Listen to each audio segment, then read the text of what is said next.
everybody, this is Angela Savage, the daughter of IndyCar driver Swede Savage. It's time to watch Stories from Motorsports. My buddy, Doug Kenny, loves to share the journey of people in racing, and he is an amazing dude. Drivers, owners, fans, and team members, watch the SFM podcast. Hey everybody, this is Doug Kenny from Stories from Motorsports. I'd like to thank my buddy Josh Mabe for the YouTube work he did years ago that inspired me to create this platform. I'd like to thank my buddy Victor Sifton for convincing me to get back into it after my hiatus from 2017 to 2019. I have a very special treat for you all today with an amazing journey from an amazing racing figure. Drivers, start your engines.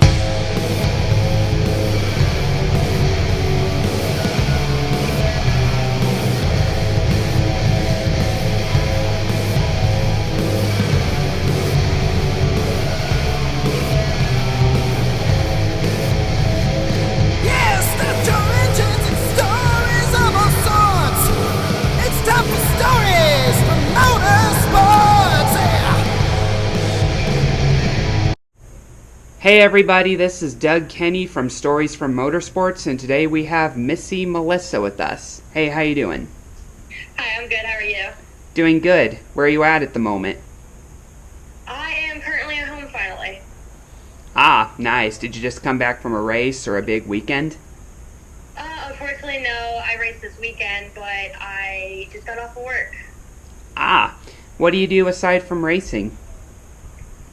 I'm a mechanic over at New Smyrna Beach Chevy, and honestly, I feel like I don't have a personality, otherwise, cars. What team do you drive for? Eagle Motorsports.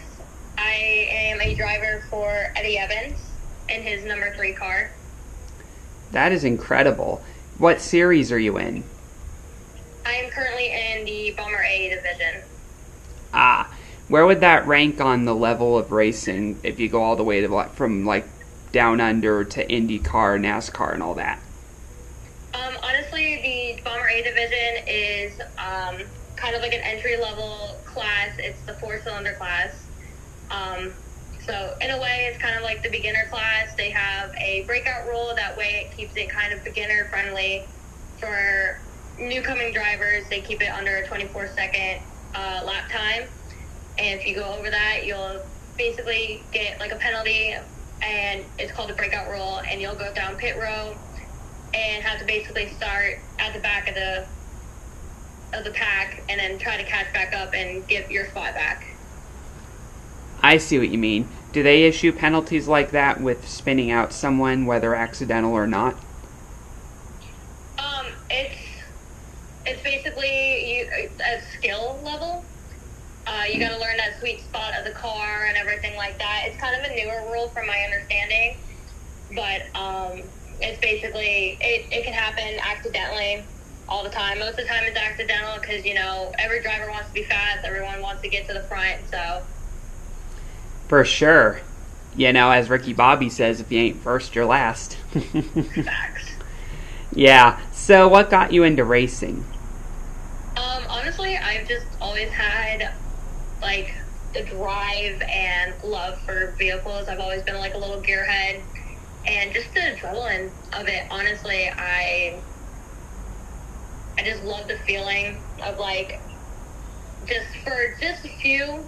It's like nothing else matters other than driving, and it's like a very. It kind of sounds cheesy, but it's kind of relaxing in a way. So you just like joyrides and all that kind of stuff, pretty much? Honestly, anything with a motor, I'm in love with it.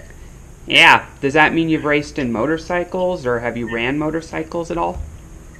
I was basically what had started like the thrill for speed was my first dirt bike. I had a Honda XR 100. And honestly, I just would take it down trails and try to go as fast as I could go. And honestly, just from there, just speed was kind of addicting. Can't blame you. I've been behind the wheel of go-karts. Although the most inexperienced run I had was at Unser Karting in Denver. When I went there, I ran like 60 miles per hour, and I didn't, compared to the go-kart series I used to be in, it was like 40 miles per hour slower in the series I ran. And so when I ran Unser karts, I was just running into everything and anything. Right. Have you ever had those kind of races where you just ran into anything and everything to the point where you might as well have hit the pace car, like in Days of Thunder? Unfortunately, not yet. I'm still a rookie at New Smyrna. This is my first full regular season. But hopefully one day I'll get the confidence enough to basically just feel like I'm going to take everything out. Yeah. I mean, when that happened with me, it got so bad that I had to talk to the executives of the company afterwards to explain myself. Oh, wow. And they told me to go to Skip Barber's school before coming back. Yeah. So, how did you rise from finding that interest to becoming a professional driver? Hey everybody, I hope you enjoyed today's video. Please hit like and subscribe if you did so, and please continue supporting our amazing guest. And everybody, we'll see you next time on SFM. Hi, this is Ted Warner speaking. While the checkered flag is waved for this program, stay tuned for next week for the next episode of SFM. Thanks to Doug Kenny for what he does for Motorsports.